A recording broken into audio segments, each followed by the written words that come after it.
परी का जैसा नाम था वैसे ही परी अपने मैके में परी थी, काफी अमीर, इसलिए वो अपना कोई काम नहीं करती और नौकरों पर ही डिपेंडेंट रहती। ये कॉफी लेकर क्यों आ गए? आज मेरा कॉफी पीने का दिल नहीं कर रहा। आप मेरे लिए बनाना शेक लेकर आइए और रामकली मेरे ड्रेस तैयार रखो, मैं अभी शॉवर लेकर आ रही हूँ। परी अपने लिए एक पानी का गिलास भी खुद नहीं उठाती थी। परी के घर के सभी नौकरों को परी की इस हरकतों पर बहुत गुस्सा आता और वो आपस में परी की चुगली भी किया करते। इसके माँ बाप ने इसका नाम परी क्या रखा? ये तो खुद को परी ही समझ बैठी है। आज कॉफी नहीं, बनाना शेक पीने का मन है। मैंने इतनी मेहनत से कॉफी जो बनाई, इसका क्या करूँ अब? चाय बनवाती तो मैं खुद भी पी लेता, लेकिन मैं कॉफी तो पीता नहीं। पता नहीं इस महारानी के नखरे कब खत्म होंगे। अगर ऐसा ही रहा तो पता नहीं घर कैसे बसाएगी ये। पता नहीं खुद को क्या समझती है। नहाना खुद को है, कपड़े खुद को पहनने हैं, पर आर्डर तो ऐसे झाड़ती है जैसे पता नहीं मैं नौकरानी नहीं हूँ, बल्कि मैं इस घर का कोई कर्ज ले रखा है। अरे अपना सारा काम छोड़कर इसके आगे पीछे लगी रहती हूँ, लेकिन अगर गलती से भी कोई गलती हो जाए तो इसके साथ ही इसके अम्मी अब्बू मुझ पर इतनी सुनाते हैं। अरे इतना बड़ा घर, सिर्फ नौकर हम दो। अरे जो लड़की मैके में कुछ नहीं करती, वो लड़की ससुराल में नौकरों से भी बदतर जिंदगी गुजारती है। ये बड़ी महारानी बनी फिरती है ना। देखो तो ससुराल में नौकरों से भी बुरा हाल होगा इसका, और फिर इसे पता चलेगा कि इसको इन नौकरों के साथ अपना बर्ताव कैसे करती है। और वो आपस में परी की चुगली भी किया करते। दोनों नौकर आपस में चुगली कर रहे होते हैं कि तभी वहाँ पर परी आ जाती है। मेरी चुगली करना बंद करो तुम दोनों। इसके पैसे मिलते हैं क्या? अगर मैंने माँ से तुम्हारी शिकायत लगा दी ना तो तुम्हारी इस महीने की तनख्वाह कट जाएगी, समझे? चलो अब मेरा बैग पकड़ो और मेरे पीछे से चलो, मुझे कॉलेज जाना है। उनकी बात सुनकर उनसे कहती है। परी अपना बैग राम काका के हाथ में थमा देती है। वक्त यूं ही गुजरता है और देखते ही देखते परी का रिश्ता अतल नाम के लड़के से तय हो जाता है। पर परी अभी शादी नहीं करना चाहती थी, इसलिए वो शादी के लिए इनकार करने लगती है।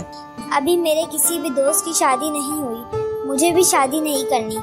मुझे तो अपने जैसे किसी राजकुमार का इंतजार है। अरे बेटा, अतुल किसी राजकुमार से कम भी नहीं है। अतुल की फैमिली एजुकेटेड है और बहुत जल्द अतुल की सरकारी नौकरी भी लगने वाली है। ये लोग हमसे भी ज्यादा अमीर हैं। हमारे पास सिर्फ 2 नौकर हैं, पर इनके घर में बहुत सारे नौकर हैं, तो जिंदगी भर रानी की तरह जिंदगी जिएगी बेटा। जब परी को पता चलता है कि अतुल तो इससे भी ज्यादा अमीर है और वो राजकुमारी बनकर अपने ससुराल में रहेगी, तो वो भी इस रिश्ते के लिए हाँ कर देती है।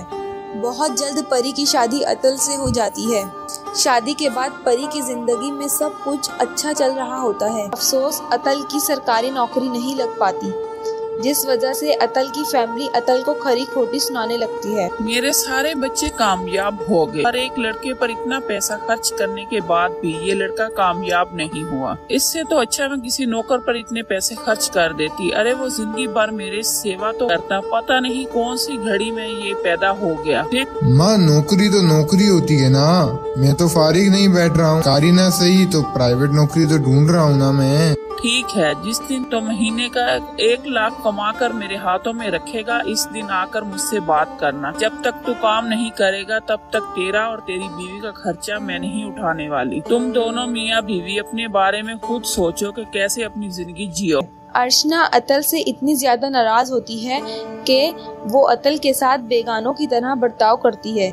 साथ ही साथ वो परी को भी कुछ नहीं समझती। घर में इतने नौकर होने के बावजूद भी अर्चना सारा नौकरों वाला काम अपनी बहू पर परी से ही करवाती।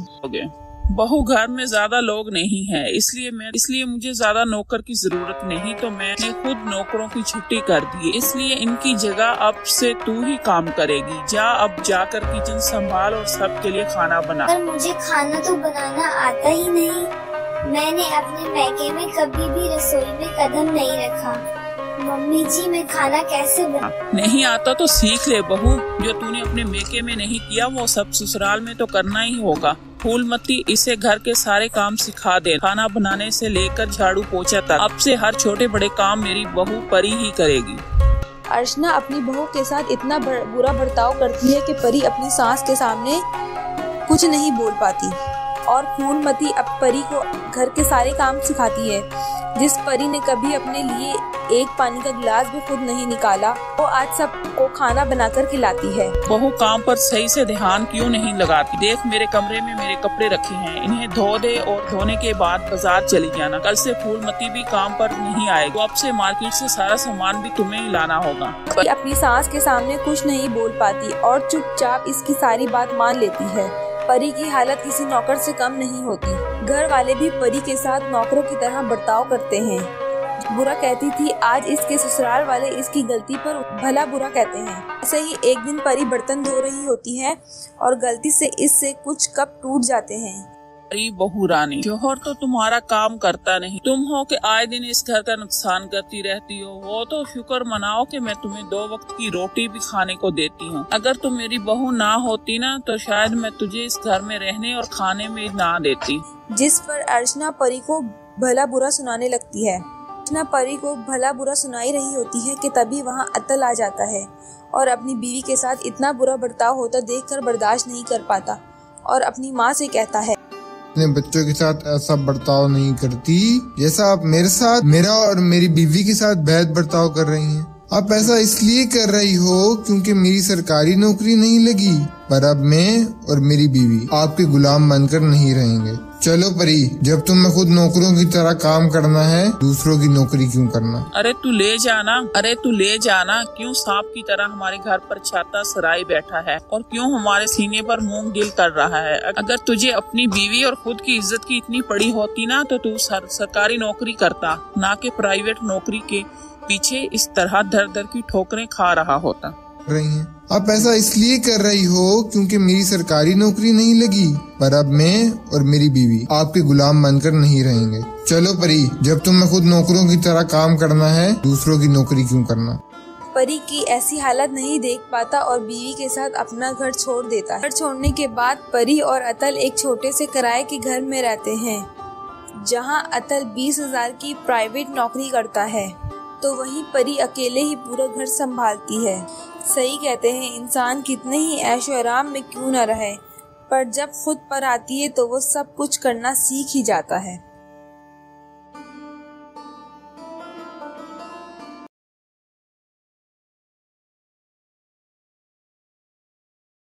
सुमित्रा के 3 बच्चे थे, तो जैसे बेटे वनीत और पुनीत तो जैसे सुमित्रा की आंखों के तारे थे। प्यार तो वो अपनी बेटी प्रिया से भी करती थी, लेकिन बिल्कुल आम माओ की तरह बेटी का प्यार बस इसे ससुराल तक पहुंचाने के लिए ही था, और बेटों का प्यार उनके लिए तो घर, जमीन, गाड़ी लाकर देने के लिए तैयार थी। सबसे छोटी होने पर भी सबसे पहले सुमित्रा ने बेटी प्रिया के हाथ पीले किए और अपनी जिम्मेदारी पूरी करके इसे तसल्ली हुई। बेटी की शादी के बाद इसने पहले बड़े बेटे वनीत की शादी प्रीशा से की और इसके 2 साल बाद छोटे बेटे की शादी पूजा के साथ करा दी। सुनते हैं प्रिया की शादी तो अच्छे खानदान में हो गई और दोनों बेटों के लिए मैं चुन चुन कर हीरे ले आई हूँ। बस जी, अब तो समझो जीवन मुकम्मल हो गया। हमारी बेटी ससुराल में खुश है और हम यहाँ अपने दोनों बेटे और बहुओं के साथ। क्या ठीक कहा ना? भाग्यवान, बिल्कुल ठीक कहते हो। सुमित्रा और सुमित बड़े असूलों वाले थे, जो एक बार बेटी को विदा किया तो इसे ससुराल में रहने के लिए छोड़ दिया। रोज रोज फोन करके मेके की खबर बेटी तक पहुंचाने की सिमत सख्त खिलाफ थे। थोड़ा सा ही वक्त गुजरा था कि सुमित्रा अपने 2 मंजिला घर को छोड़कर शोहर समेत के साथ फार्म हाउस में शिफ्ट हो गई। अरे माँ, कितने अरमानों से आप 2 मंजिला घर बनाया था कि आप अपनी बहू के साथ इसमें रहेंगी। क्या जरूरत है आपको शहर से बाहर फार्म हाउस में अकेले रहने की? वैसे तो माँ ने हंसते हुए बात की थी, लेकिन न जाने क्यों प्रिया को माँ की बनौटी लग रही थी। प्रिया के मन में अथल पथल हो रहा था। मुँह से माँ को बताऊंगी कि माँ को कुछ दिनों के लिए फार्म हाउस पर रहने की परमिशन मांगने के लिए मैंने फोन किया था, लेकिन शायद अल्लाह को कुछ और ही मंजूर है। वो तो खुद ही वहाँ रहने चली गई है। इनके 2 दिन बाद बड़ी भाभी का फोन आता है। अरे प्रिया, कैसी हो? सब ठीक चल रहा है ना? हाँ भाभी, बस ठीक है। वो दरअसल ना मुझे एक मकान की जरूरत है। हम जिस घर में रहते हैं इसे हमने कुछ पर्सनल रीजन से बेच दिया है। बस अब किराए का मकान ढूंढ रहे हैं। अरे तूने तो मेरे मुंह की बात छीन ली।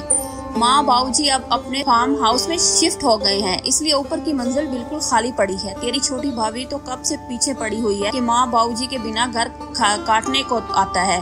सच में छोटी भाभी बहुत प्यार करती हैं माँ बाबूजी से।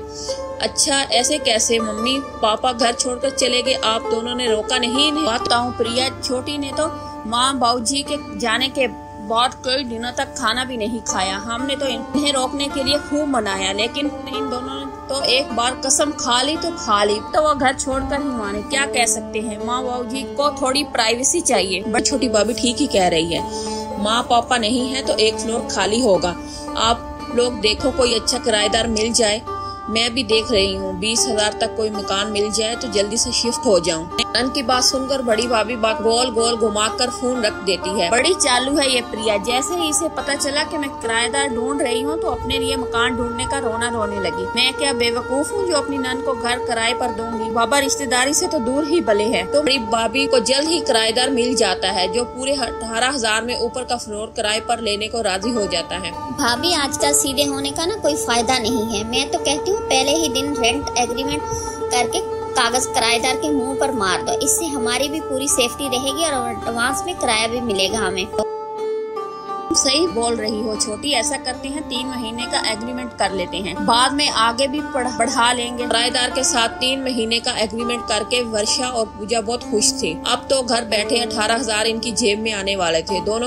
दोनों के पेट में तितलियां नाच रही थी क्योंकि दोनों को 9,000 मिलने वाले थे। धीरे धीरे वक्त गुजरने लगता है। एक हफ्ते के बाद किराएदार मनोज अपने साथ 2-3 लड़कों को लेकर घर आता है। फिर रात तक तेज आवाज में गाने बजाकर तीनों पार्टी करते हैं और सुबह 4 बजे नशे में धुत होकर मनोज के दोस्त वहां से चले जाते हैं। देख रही है छुटकी, ये कैसे आदमी को किराए पर रख लिया हमने। कौन शरीफ आदमी अपने घर में ऐसे आदमियों को बुलाकर शराब पिलाता है। अगर इसे ज्यादा दिन तक रखा ना तो मोहल्ले में हमारा उठना बैठना मुश्किल हो जाएगा। अरे माना कि हमारे बच्चे अभी छोटे हैं, लेकिन और भी तो लोग हैं जिनके घर में बहन बेटियां हैं। अगर इसे छूट दी तो ये कॉलोनी का माहौल खराब करेगा। तो क्या करें भाभी, अगर 3 महीने से पहले इसे निकाला तो एग्रीमेंट के मुताबिक इसे इसका पूरा डिपॉजिट वापस करना होगा। अरे आग लगे ऐसे डिपॉजिट को। 1-2 दिन में इसी का पैसा इसके मुंह पर मारकर चलता करूंगी। 3 महीने का किराया देकर हमें खरीद थोड़ी ना लिया है इस नकम्मे ने। 2-4 दिन गुजरे थे तो किराएदार मनोज फिर से शराब के नशे में धुत होकर घर पहुंच गया। अब तो पानी सर से ऊपर हो गया था। किसी तरह इसका डिपॉजिट का पैसा इसे देकर दोनों ने किराएदार को चलता कर दिया। दोनों देवरानी जेठानी एक बार फिर किराएदार ढूंढ रही थी, लेकिन अब इसकी हालत दूध से जले बिल्ले की तरह हो गई थी जो छफ भी फूंक फूंक कर पीता है। इसलिए बहुत ढूंढने के बाद भी इन्हें अपनी पसंद का कोई किराएदार मिल ही नहीं रहा था। भाभी किसी अजनबी को मकान किराए पर देने में हमेशा रिस्क ही रहेगा। पता नहीं कैसा आदमी रहने आ जाए। इससे तो अच्छा है हम प्रिया को ही अपना फ्लोर किराए पर दे दें। और वो तो 20,000 देने को भी तैयार थी। हमारा तो फायदा ही फायदा है। क्या कहती हो प्रिया? हाँ, बात तो तेरी सही है। प्रिया को किराए पर रखने में एग्रीमेंट और कागज बनवाने के जमीले में भी नहीं फंसना पड़ेगा। अगर नहीं जमा तो सीधा सीधा बोल देंगे हमारा घर खाली कर दो। दोनों देवरानी जेठानी आपस में अच्छे से सुलह मशवरे के बाद प्रिया को फोन करते हैं। प्रिया, बड़ी भाभी बता रही थी कि तुम किराए पर रहने के लिए कोई मकान तलाश कर रही थी। तुम्हें मकान मिल गया क्या? नहीं भाभी, अभी तो नहीं मिला। आप तो जानती हो कि आजकल अच्छे माहौल वाला मकान मिलना आसान नहीं है। कहीं मकान पसंद नहीं आता तो कहीं रहने वाले। मैं तो ढूंढ कर थक गई हूँ। वो तुम्हारी परेशानी हम समझते हैं। प्रिया, एक काम करो, तुम्हें मकान की जरूरत है, ऊपर है किराएदार की। तुम हमारे ही ऊपर वाले फ्लोर पर आकर रहना शुरू कर दो। लेकिन भाभी, अपने मेके में आकर रहना मुझे कुछ ठीक नहीं लग रहा। अरे नहीं, तुम ऐसा क्यों सोचती हो कि तुम मेके में आकर रहोगी?